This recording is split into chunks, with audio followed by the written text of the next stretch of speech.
दोस्तों नमस्कार। बीवी के नाम खरीदी गई प्रॉपर्टी का कौन होगा मालिक, हाई कोर्ट ने कर दिया है क्लियर। तो प्रॉपर्टी राइट्स का अधिकार जानेंगे, लेकिन उससे पहले अगर आप मेरे चैनल पर नए हो और अब तक आपने मेरे चैनल को सब्सक्राइब नहीं किया तो प्लीज चैनल को सब्सक्राइब कीजिए और बेल आइकन प्रेस करें ताकि जो भी ऐसे सबसे पहले नोटिफिकेशन आपको प्राप्त हो।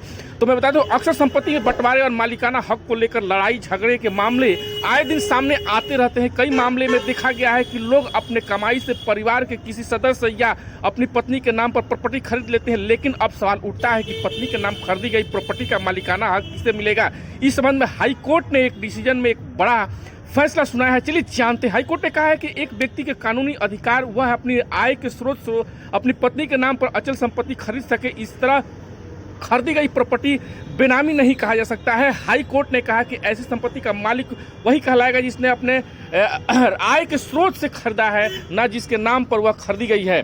तो जस्टिस वाल्मीकि ने जो जे मेहता के बेंच ने एक व्यक्ति को अपील मंजूर करते हुए टिप्पणी की और ट्रायल कोर्ट ने उस आदेश को निरस्त कर दिया जिसके तहत उस व्यक्ति से उन दो संपत्तियों पर हक जताने का अधिकार छीन लिया गया था जो अपनी पत्नी के नाम पर खरीदी गई थी। इस व्यक्ति का मांग थी कि उसने इन दो संपत्तियों का मालिकाना हक दिया जाए जो उसने अपनी आय के स्रोत से खरीदी। इनमें से एक न्यू मोती नगर और दूसरी गुड़गांव के सेक्टर 56 में बताई गई है।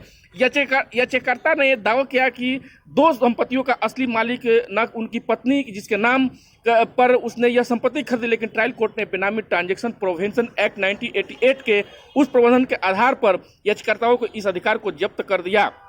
तो मैं बता दूं कि कोर्ट ने कहा कि इस संशोधन कानून साफ तौर पर बताया गया है कि बेनामी ट्रांजैक्शन क्या है, ऐसे में कौन से लेन देन है जो बेनामी नहीं। हाई कोर्ट ने कहा कि मौजूदा मामले में प्रॉपर्टी पत्नी के नाम पर होना इस कानून के तहत अपवाद है, क्योंकि एक व्यक्ति कानून इस बात की इजाजत वह अपने आय के स्रोत से अपनी स्पाउस के नाम पर अचल संपत्ति खरीद सकता है। जय हिंद।